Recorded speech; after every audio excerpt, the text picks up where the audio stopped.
ಒಂದು ಜೋರದ ಚಪ್ಪಾಳೆ. Yes sir.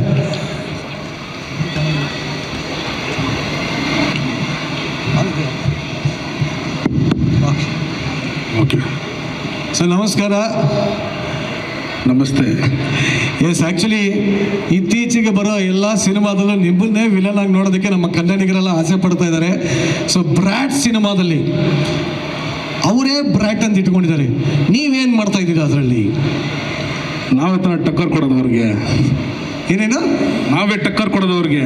ಟಕ್ಕರ್ ಕೊಡೋದು. ಓಕೆ, ಒಬ್ರು ಉದ್ದ ಇದ್ದಾರೆ, ಒಬ್ರು ಅಗಲ ಇದ್ದಾರೆ. ಯಾವ ಥರ ಟಕ್ಕರ್ ಕೊಡ್ತೀರಾ ಸರ್? ನೋಡಿ, ತಲೆ ಕೆರ್ಕೊಂತವ್ರೆ ಆ ಥರ. ಅಲ್ಲ, ಅಂದರೆ ಒಂಚೂರು ಆಡಿಯನ್ಸ್ಗೆ ಒಂಚೂರು ಬಿಟ್ಕೊಳ್ಳೋಣ ಅಂತ. ಯಾವ ಥರ ಟಕ್ಕರ್ ಕೊಡ್ಬೋದು ನೀವು? ಸರ್ ನೋಡಿ, ಸಿನಿಮಾ ಮುಂದೆ ಏನು ಕೇಳಬಾರ್ದು, ಸಿನಿಮಾ ಆದಮೇಲೆ ಮಾತಾಡಬೇಕು. ಸಿನಿಮಾ ನೀವು ಮಾತಾಡೋದೇ ಒಳ್ಳೆ ಬೈದಂಗಿರುತ್ತೆ ಗುರು.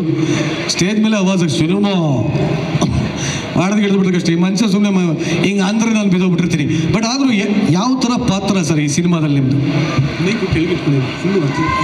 ಇಟ್ಕೊಳ್ಳ. ಇದುವರೆಗೂ ನಾನು ಆಲ್ಮೋಸ್ಟ್ ಒಂದು 8 ಸಿನಿಮಾ ಮಾಡಿದ್ದೀನಿ.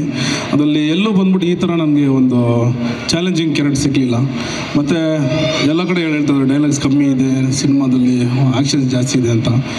ಸೊ ಈ ಸಿನಿಮಾದಲ್ಲಿ ಟೋಟಲ್ ಯೂನಿಕ್ ಆಗಿ ನನ್ನ ಟೋಟಲ್, ಯಾಕೆ ಅಂದರೆ ನಂದು ಆಡು ಭಾಷೆ ಆಗಲಿ, ಹೇರ್ ಸ್ಟೈಲು ಮತ್ತು ಡ್ರೆಸ್ಸಿಂಗ್ಸು ಅದನ್ನೆಲ್ಲ ಮೀರಿ ಡೈಲಾಗ್ಸಲ್ಲಿ ತುಂಬ ಯೂನಿಕ್ ಆಗಿರುತ್ತೆ ಅದು ನೋಡೋದಕ್ಕೆ ಈ ಸಿನಿಮಾ.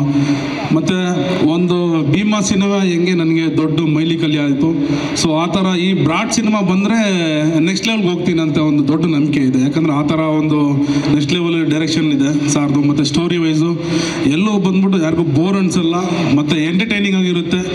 ವಾಟ್ ನೆಕ್ಸ್ಟ್ ಅಷ್ಟೇ, ಏನು ನೆಕ್ಸ್ಟ್ ಏನಾಗುತ್ತೆ ಆ ಥರ ಒಂದು ಥ್ರಿಲ್ಲಿಂಗು ಸಿನಿಮಾ ಇದು.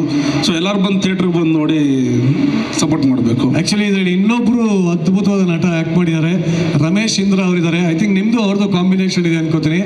So how was the experience with Ramesh Indra sir? ಅವರು ನಮ್ಮ ಪಾರ್ಟ್ನರು ಬಂದಿಲ್ವ ಇವತ್ತು?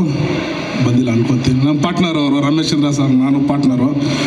ನಾವೆಲ್ಲ ಪಾರ್ಟ್ನರ್ ಸೇರಿ ಬ್ರಾಟ್ನ ಪಾರ್ಟ್ನರ್ ಸೇರಿಸ್ಕೊಂಡಿದ್ದೀವಿ. ಟೋಟಲ್ 3 ಪಾರ್ಟ್ನರ್ ಸೇರಿದ್ದೀವಿ. ಅವ್ರಿಗೆ ಕತೆ ಬಿಟ್ಕೊಡ್ಬೇಕು ಅಂತ ಆಸೆ, ಬಟ್ ಡೈರೆಕ್ಟ್ ಹೇಳ್ಬಿಟ್ಟಿರ್ತಾರೆ ಕತೆ ಬಿಟ್ಕೊಡ್ಬೇಡಿ, ಸಿನಿಮಾಲ್ ಬಂದು ನೋಡಿ ಅಂತ. ಆದರೂ ಒಂಚೂರು ಹೇಳಿ ಸರ್, ಪರವಾಗಿಲ್ಲ, ಏನಾಗಲ್ಲ. ಯಾಕೆ ಜನ ಇದನ್ನು ಥಿಯೇಟ್ರಿಗೆ ಬಂದು ನೋಡಬೇಕು? ಜನ ಏನಕ್ಕೆ ಬಂದು ಥಿಯೇಟ್ರಿಗೆ ನೋಡಬೇಕಂದ್ರೆ ಒಂದೇ ಒಂದು ವಿಷಯನೇ sir, entertainment, total entertainment.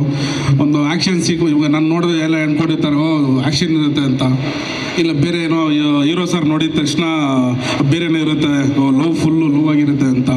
So ಆ ಥರ ಇಲ್ಲ. ಇದು ಬಂದು ನೋಡಿದೆ ದೊಡ್ಡ ಏನಂದರೆ ಇವಾಗ ಎಲ್ಲ ಸಿನಿಮಾ ಎಕ್ಸ್ಪೆಕ್ಟೇಷನಿಂದ ಹೋಗಿ ಬೇಜಾರಾಗಿ ಹೊರಡೆ ಬರ್ತಾರೆ. ಈಗಿನ ಸಿನಿಮಾ ನಡೀತಾ ಇದೆ ಆ ಥರ. ಸೊ ಈ ಸಿನಿಮಾಗೆ ಬಂದರೆ 101% ನಾನು ಬರ್ಕೊಡ್ತೀನಿ. ನಿನ್ನ ಎಕ್ಸ್ಪೆಕ್ಟೇಷನ್ನ ಫುಲ್ಫಿಲ್ ಮಾಡಿ ಒಂದು ದೊಡ್ಡ ತೃಪ್ತಿಯಿಂದ ಹೊರಡೆ ಬರ್ತೀರ ಥಿಯೇಟ್ರಿಂದ. ಸ್ವಾದಿಷ್ಟತೆಯ ಸ್ವಾದ, ತಾಜಾತನದ ಆಹ್ಲಾದ, ಉತ್ತಮ ಆರೋಗ್ಯ ಮತ್ತು ಹೆಚ್ಚಿನ ರೋಗ ನಿರೋಧಕ ಶಕ್ತಿಯ ವೃದ್ಧಿಗೆ ಈಗ ನಿಮಗೆ ಸಿಗುತ್ತಿದೆ ಉತ್ತಮ ಗುಣಮಟ್ಟದ ಪೌಷ್ಟಿಕಾಂಶ. Shri Vaidik millet health mix. ಇದು ಸಿರಿಧಾನ್ಯಗಳ ಸಂಪತ್ತು.